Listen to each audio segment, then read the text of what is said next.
Hello, I'm Gus Downing, publisher and editor of the D&D Daily, and this is the LP News Network.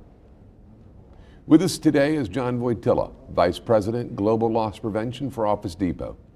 Previously, John was the Vice President of Loss Prevention for OfficeMax. Prior to joining OfficeMax in 1996, John held leadership roles with TJ Maxx, Montgomery Ward, Upton's Department Stores, and originally started his career with Gold Circle Stores, a former division of Federated Department Stores. John holds a bachelor's degree in history from Otterbein University. He is chair of the Loss Prevention Research Council Advisory Board, and as such, is active in developing loss prevention best practices, leadership, and innovation. He's also an industry advisory board member of the Tauber Institute for Global Operations at the University of Michigan, and a member of the National Retail Federation Loss Prevention Advisory Council. Today's session is entitled, Developing Tomorrow's LP Leaders Today. John presented this session at the NRF Protect conference. We wanted to share it with you, not only to show you the value the NRF Protect sessions provide, but also because of the importance of career development, a phrase that is mostly overused, but yet most often underutilized. In the session description, the NRF writes, do you have a strategic plan for your development? Who knows about it? How do you talk to others about your plan? I mean, this was a breakout session for developing LP leaders and preparing them for the next stage in their career. This session will provide you with ideas, strategies, and confidence for developing your most important asset, you. You'll hear how corporate roles and field roles, not just an LP, can better prepare you for taking on increased responsibilities in your organization. With that, I'd like to welcome John and thank him for spending the time. Gus, Thanks, John. Gus, thank you. I'm delighted to be here. You know, John, in looking at your slide deck, you start out with kind of redefining the term leadership. I mean, from the old list of qualities like strategic, analytical, performance-oriented, all the words that used to be used in the list, to a point of a new meaning, that which accepts imperfection and emphasizes honesty and authenticity. So to use your quote, leaders should strive for authenticity over perfection. Can you kind of talk about that some? Yeah, sure, Gus, thanks. You know, when I was preparing this presentation, I was looking for inspirational quotes and went to the internet and found one from a business leader. And what struck me as really interesting and kind of my brand is you don't have to be perfect. You know, people development doesn't have to be perfect, but it does have to be authentic. And that became an inspiration for me to do this presentation. You then talk about in your slide deck about building on your foundation and developing yourself versus your career path. Almost like saying, be focused on your individual growth and let the rest will follow. Can you elaborate on that? Yeah, absolutely. So what we talked about was focusing on your personal development and building your strengths and building upon your weaknesses to get ready for whatever's next in your career. I mean, you then spend time on leadership traits. I mean, all centered around integrity and declaration. I mean, it's the first time I've seen the word or phrase declaration used in that context. Right. Can you kind of elaborate on that? Yeah, what I mean by declaration is once you start working on a plan, it doesn't do any good for you or anybody else unless you write it down and let people know what you're working on. So that's really what we talk about with declaration. It's declaring yourself with others and with team members. And it's a way to hold yourself accountable to the development plan that you've created. So that's really going back to the session description of, do other people know about it? Absolutely. Having the guts to declare it. Right. Bottom line. Yes. Yeah. You then go a little inward with asking them if they're ready and do they know where they're going. So how important is self-reflection and vision? I think that's one of the key points in developing a successful individual development plan and readying yourself for whatever comes your way. So part of that self-reflection is we talked about is understanding what is your capacity.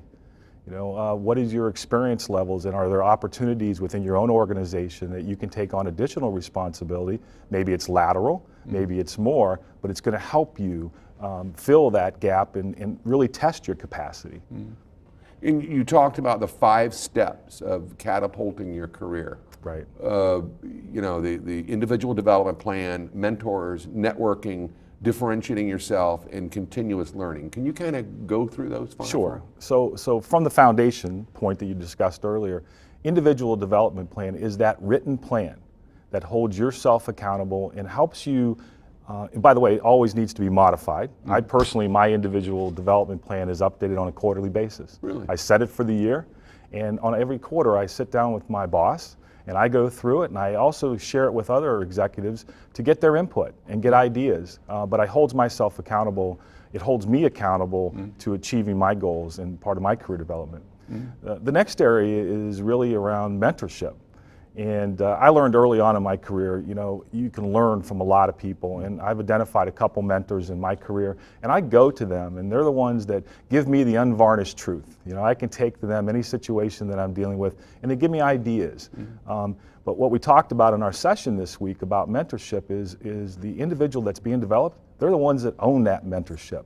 You can't rely on your mentor to read your mind. You have to reach out to them, you have to be grateful for their time, and you have to have that stick-to-itiveness, if you will, to reach out to them on a regular basis. The next area we talked about, Gus, was really about networking. And what we talked about there is we broke it down into really 2 areas. Internal networking within your own organization, your own company, and also then external. So for instance, being at the NRF Protect this week is a great opportunity to leverage and experience external networking. And we talked about it in our session. The internal networking, I also shared with them my personal anecdote of going too deep. I always want to develop relationships across the organization too deep, because oftentimes the top leaders in the organization aren't always accessible, or they don't necessarily need to be involved to help you with a particular issue, but you need to know that second level down. In some organizations, we even have to go 3 deep or 4 deep because of their current workloads. The next area that we had some fun talking about was differentiation. We're not clones. Everybody's different. Everybody's an individual. And you have to figure out over the course of your career, and by the way, it can constantly be changing, but what makes you different or what makes you special than the next person? And we spent some time and had some fun with that in the session, but I challenged everybody in the room as colleagues to talk about and think about, as they're working on their individual development plan, what differentiates you from the pack. And then the final area, which is the most important one to me, Gus, is really about continuous learning. I've been a learner my whole career. I expect that from my team. I take advantage of every situation that my company provides me, but I also take advantages in my community and in my personal life to look for ways to learn. Reading a recent leadership book, that's not just on the shelf. It might take me a couple weeks to get it done, but you get ideas from others. You draw inspiration, and so we really talked about that continuous learning. And the final point with that being, if you think you know it all, you don't. Yeah. And so we had some fun with that. So what are the takeaways of all of this? I mean, what are the takeaways? I think there's really a couple things.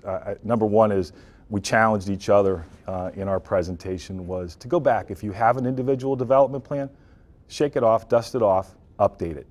And then that declarative part, go share it with people in your organization. I think the second part was about networking. Take advantage of the opportunities of an NRF Protect, as I said, or opportunities with your own organization, and go back and share with them what you accomplished this week and the people you met. Well, I want to thank you for taking the time to be with us today, John. I appreciate it. Gus, my pleasure. Well, that's it for this episode, and we'd like to thank you for watching. And until next time, let's see if you have an individual development plan.